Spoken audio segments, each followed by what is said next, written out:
This channel does not promote any violence, harmful, or illegal activities. All content provided by this channel is meant for an educational and information purpose only.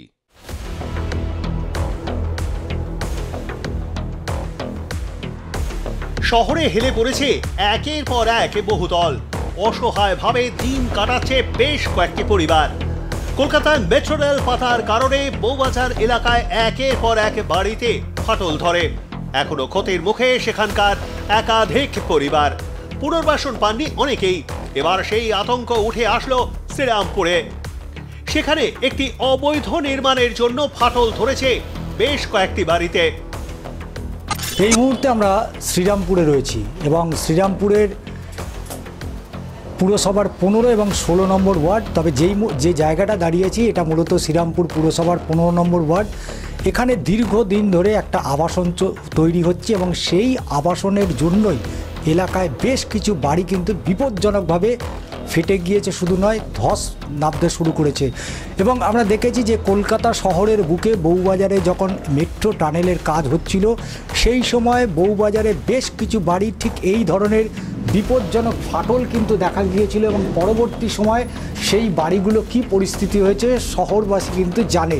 এবং যখন শহরতলিতে একের পর এক বাড়ি হেলে পড়ছে ঠিক সেই সময় শ্রীরামপুরের এই যে জিতেন্দ্র লাহিড়ী যে রোড, সেই রোড এলাকায় একাধিক বাড়িতে ঠিক এইভাবেই বিভিন্ন অংশে বাড়িতে যেভাবে ফাটল ধরেছে যে কোনো সময় একটা বড় সড়ো দুর্ঘটনা ঘটে যেতে পারে।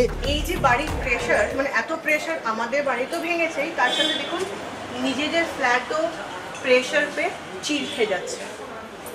কিছুদিন আগে এটা মানে এতখানি ছিল না, একটা মানে চুলের মতো একটা ছিল, আস্তে আস্তে এটাও কিন্তু বাড়ছে। নতুন বিল্ডিং 5 বছরও হয়নি এখনো, কিন্তু তাও এরকম, যার জন্য আমাদের বাড়ি ভাঙছে। এখন এরা যেহেতু নিজেরা করেছে, নিজেরা ক্র্যাকস পুরো খেয়ে গেছে। আমরা আতঙ্কে আছি যে এটা অন্য ফ্ল্যাটগুলোর মতন যদি কোনোদিন পড়ে যায়।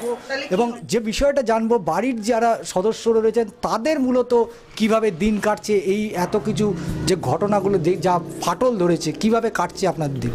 মানে এই যে এত ফাটল হয়েছে বা এত যে সমস্যা আমাদের হচ্ছে, আমরা খুবই খারাপে আছি। বৃষ্টি হলে ঘরে জল ঢুকে যাচ্ছে, ফেটে যাচ্ছে। যে ধরে নিন যদি হঠাৎ আর্থকোয়েক আসে তাতে ঘরটা আমাদের উপরে ভেঙে পড়বে।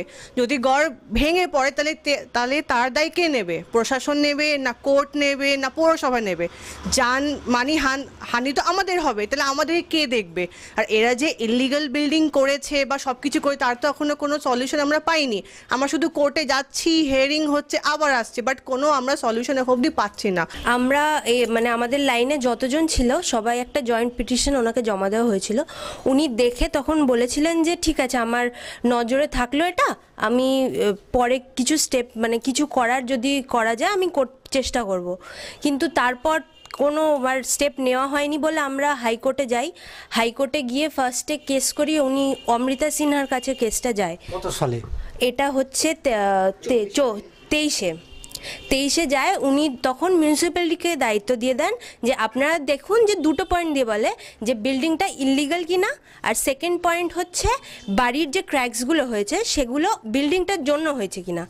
তো মিউনিসিপ্যালিটি অনেক প্রসেস করে, হিয়ারিং করে স্ট্রাকচারাল ইঞ্জিনিয়ার আমাদের আসে, দিয়ে আমরা রিপোর্ট জমা দিই যে এইটাই বুঝিয়ে যে বিল্ডিংটার মানে এই ক্র্যাকসগুলো বিল্ডিংটার জন্যই এসছে। কিন্তু ওনারা লেটারে এটাও জানান যে বিল্ডিংটার যে সাইডে ক্যান্টিলিভারগুলো আছে ওগুলো পুরো ইলিগাল। ওটা প্ল্যান যখন স্যাংশন হয়েছিল তখন ছিল না, কিন্তু এটা G+5 ছিল। সেটাও আমাদের একটা প্রশ্ন আছে যে এটা এইটুকু রাস্তার পর সেটা কি করে একটা G+5 মানে বিল্ডিং স্যাংশন হয়। বিল্ডিং লাগোয়া যে কথাটা বলছিলাম যে অনেকগুলো বাড়িতে কিন্তু বিপজ্জনকভাবে ফাটল তৈরি হয়েছে এবং সেই ফাটলটা কতটা ভয়ানক হচ্ছে দেখতেই পাচ্ছেন। সেই দেওয়ালটা একেবারে দেওয়াল যে বাউন্ডারি একেবারে তাদের যে ঘর, সেই ঘর লাগোয়া কিভাবে ফাটলটা ধরেছে, পুরো দেওয়াল কিন্তু এইভাবে ফাটল ধরে গেছে, যে কোনো সময় কিন্তু ধসে পড়তে পারে এবং সেই ফাটল ধীরে ধীরে কিন্তু একেবারে ভেতর দিকে, অর্থাৎ ঘরের ভেতর দিকে যদি দেখা যায়, সেই ছবিটাও কিন্তু দেখতে পাচ্ছেন। পুরো দেওয়ালের অংশ ধরে পুরো জায়গাটা কিন্তু এই যে একেবারে কোণ থেকে সেই ফাটল কিন্তু ধীরে ধীরে একেবারে ঘরের অন্দরমহলের দিকে চলে গিয়েছে। এবং শুধু তাই নয়, পুরো ঘরের অংশটা যে এই দিকটা দেখতে পাচ্ছেন, যে উনি নিজে দেখাচ্ছে যে কিভাবে তাদেরকে ফেস করতে হয়, কিভাবে বিপদের মধ্যে তারা আছেন। অর্থাৎ পুরো বাড়ি কিন্তু এইভাবে পরপর যে কটা বাড়ি রয়েছে এই রো ধরে প্রতিটা বাড়িতেই কিন্তু এইভাবে বিপজ্জনকভাবে কিন্তু ফেটেছে।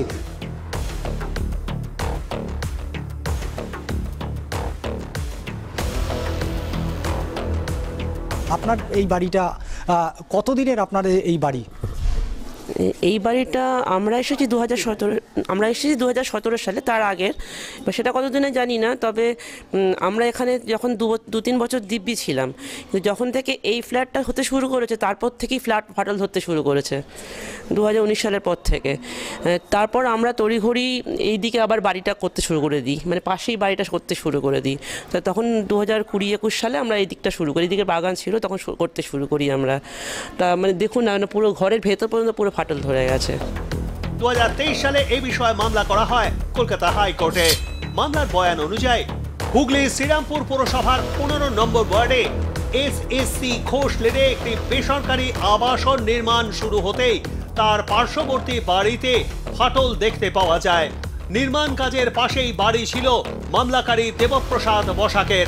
তিনি অভিযোগ করেন এই নির্মাণ কাজের ফলে ফাটল দেখা যায় তাঁর বাড়িতে। পুরসভাকে জানিয়েও কোনো সুরাহা হয়নি। 2023 সালে হাইকোর্টে দ্বারস্থ হন দেবপ্রসাদ বসাক।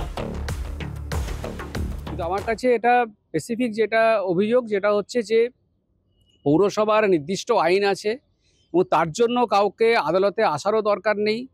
এবং 218 যে ধারা আছে আমাদের পৌর আইনে, সেখানে কোনো ধরনের ইলিগ্যাল কার্য হলে তারা চেয়ারম্যানের তার পাওয়ার আছে সেটাকে ডেমোলিশ করার বা ভেঙে ফেলার। কিন্তু এখানে হাইকোর্টের মহামান্য আদালতের নির্দেশ থাকা সত্ত্বেও, অবৈধ নির্মাণ কার্য প্রমাণিত হওয়া সত্ত্বেও, কোনো একটা অদৃশ্য কারণের জন্য কিন্তু পৌরসভা এই নির্মাণ কার্য ভাঙছে না। পৌরসভা এনকোয়ারি করেছে। এনকোয়ারি করার পর আমরা দুটো পার্ট, একটা হচ্ছে ওদের অভিযোগ ছিল এই বিল্ডিংয়ের জন্য ওদের ক্ষতি হয়েছে। তৃতীয় অভিযোগ ছিল বেআইনি, মানে কিছুটা ডেভিয়েশন হয়েছে। আমরা ডেভিয়েশনের পার্টটা নিজেরা দেখেছি, কতটা বেড়েছে না করে তাকে আমরা নোটিশ করেছি ভাঙার। সেকেন্ড হচ্ছে যেটা কার জন্য ভেঙেছে, কি কারণ, টেকনিক্যাল ব্যাপার, সেটা আমরা এক্সপার্টের ওপিনিয়নের জন্য বলেছিলাম, তারাও করেছেন। কিন্তু আমরা সহমতে আসতে পারছি না, যার জন্য ওরা হাইকোর্টে কেস করেছেন এবং এই বিষয়টা হাইকোর্টই দেখছেন।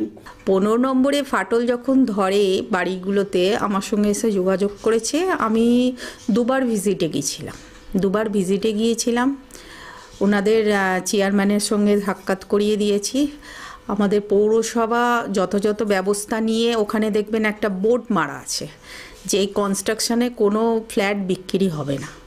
গিরিধারী বাবু বলাতে বোর্ড মেরেও দিয়েছিলেন, কিন্তু যখন দেখা গেল যে ওরা মানে আদালতের দ্বারস্থ হয়েছে, তখন আমরা ব্যাপারটা এবারে আদালত যা সিদ্ধান্ত নেবে তার উপর নির্ভর করছে, কারণ আদালতে চলে গেছে, আমাদের আর হস্তক্ষেপ করা ঠিক না।